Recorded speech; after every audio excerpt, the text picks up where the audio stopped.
Hi friends, welcome to Sai cooking and fashion. ఈరోజు veg spring rolls ఎలా తయారు చేసుకోవాలో చూద్దాము. వీటిని షీట్లు తయారు చేసుకోవడం చాలా రిస్క్ అనుకుంటాము, బట్ చాలా ఈజీ పద్ధతిలో నేను వీటి షీట్లని అలాగే చాలా క్రంచీగా ఎలా తయారు చేసుకోవాలో ఈ వీడియోలో చూద్దాము. అలాగే ఛానల్ని సబ్స్క్రైబ్ చేసుకొని మరిన్ని వీడియోల కోసం పక్కనే ఉన్న ఆల్ అనే బెల్ బటన్ని ప్రెస్ చేయండి. సో ముందుగా స్టవ్ వెలిగించుకొని దానిపైన ఒక ప్యాన్ పెట్టుకొని అందులో ఒక టేబుల్ స్పూన్ ఆయిల్ వేసుకోవాలి. తర్వాత సన్నగా తరిగి పెట్టుకున్న ఉల్లిపాయలు అలాగే సన్నగా తరిగి పెట్టుకున్న క్యాబేజ్ కూడా వేసేసుకొని వీటిని ఒక 2 నిమిషాల పాటు వేయించుకోవాలి. ఇవి 2 నిమిషాలు వేగిన తర్వాత సన్నగా తురిమి పెట్టుకున్న క్యారెట్ కూడా వేసుకోవాలి.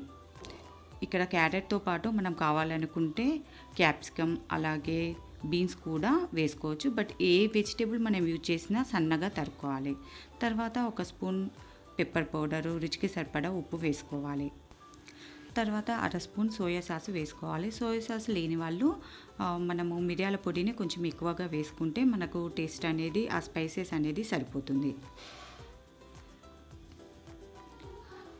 తర్వాత అన్నిటినీ బాగా మిక్స్ చేసేసుకొని వీటిని బాగా మగ్గించుకోవాలి.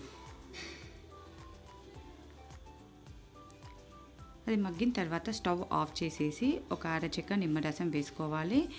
నిమ్మరసం వద్దనుకున్న వాళ్ళు వెనిగర్ కూడా యూజ్ చేసుకోవచ్చు. నిమ్మరసం వేసుకున్న తర్వాత మరొకసారి మిశ్రమాన్ని అంతటిని కలిపేసి చల్లారబెట్టుకోవాలి. తర్వాత ఒక గిన్నెలోకి మైదా తీసుకొని అందులోకి కొద్దిగా మిరియాల పొడి అలాగే రుచికి సరిపడా ఉప్పు వేసేసుకొని ఒక విస్కర్ సహాయంతో వాటన్నిటిని బాగా కలిసేటట్టుగా కలుపుకోవాలి. తర్వాత ఇందులోకి కొద్దిగా నీళ్లు పోసుకొని మన దోశ పిండి అయితే ఏ విధంగా ఉంటుందో ఆ కన్సిస్టెన్సీలో మనము కలుపుకోవాలి. ఉండలు అనేది ఎక్కడ ఉండకూడదు. సో విస్కర్ తోటి అయితే మనము మిక్స్ చేసుకుంటే చాలా ఈజీగా అయిపోతుంది. ఇక్కడ మైదా యూజ్ చేసాం కాబట్టి విస్కర్ తోటి చాలా నీట్గా ఉండలు లేకుండా మనకు పిండి అనేది రెడీ అయిపోతుంది. కన్సిస్టెన్సీ అనేది ఈ విధంగా ఉండాలి. తర్వాత స్టవ్ ఆన్ చేసేసి మనము దోశ పెనం పెట్టుకొని కొద్దిగా నూనె వేసేసుకొని ఒక టిష్యూ తోటి పెనం మొత్తము మనము క్లీన్ చేసేసుకోవాలి.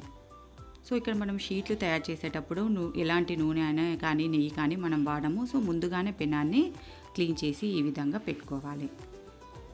స్టవ్ ఫ్లేమ్ వచ్చేసి ఎక్కువ వేడిగా ఉండొద్దు, సిమ్లో కానీ మీడియంలో కానీ పెట్టుకొని ఇక్కడ చూపిస్తున్న విధంగా పల్చగా దోశలు అనేది వేసుకోవాలి.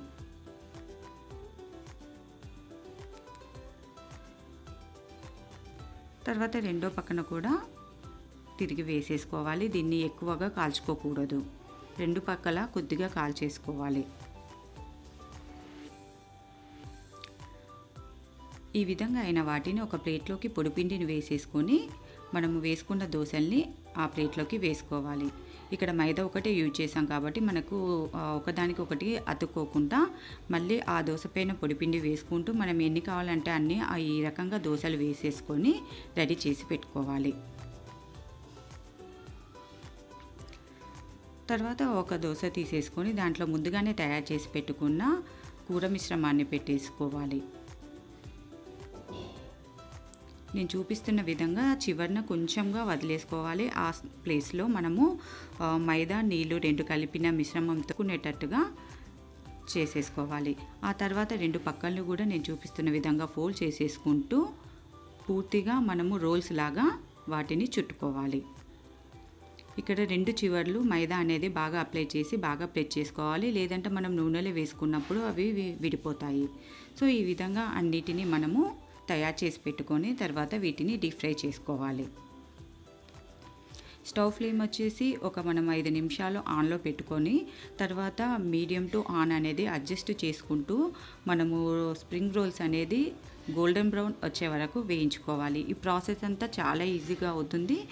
ఇక్కడ వేగేటప్పుడు మాత్రమే కొంచెం టైం టేకింగ్ అవుతుంది, ఎందుకంటే దోశలు అనేది కొంచెం మనకు తడిగా ఉంటాయి కాబట్టి లోపల రాక మనకు క్రిస్పీగా కావాలంటే సో కొంచెము సిమ్ టు మీడియం అలా స్టవ్ ఫ్లేమ్ అడ్జస్ట్ చేసుకుంటూ మనం వేయించుకోవాలి. అప్పుడే మనకు చాలా క్రంచీగా కూడా వస్తాయి. సో వీటిని అయితే ఒక టిష్యూ ఉన్న ప్లేట్లోకి డిష్ అవుట్ చేసేసుకోవాలి. ఇప్పుడు నేను మీకు ఇక్కడ కూడా కట్ చేసి చూపిస్తున్నాను. లోపలి వరకు కూడా చాలా బాగా ఫ్రై అయ్యాయి, చాలా క్రిస్పీగా కూడా మనకు ఉంటాయి ఇవి. సో వీటిని మనము టమాటా కెచప్తో సర్వ్ చేసుకుంటే చాలా టేస్టీగా మనకు బయట రెస్టారెంట్లో దొరికే టేస్ట్ లాగానే ఉంటాయి. మీకు ఈ వీడియో నచ్చినట్లయితే లైక్ చేయండి, షేర్ చేయండి. అలాగే మీరు ట్రై చేసి మీకు ఎలా వచ్చిందో మీ కామెంట్స్ ద్వారా నాకు తెలపండి. Thank you for watching.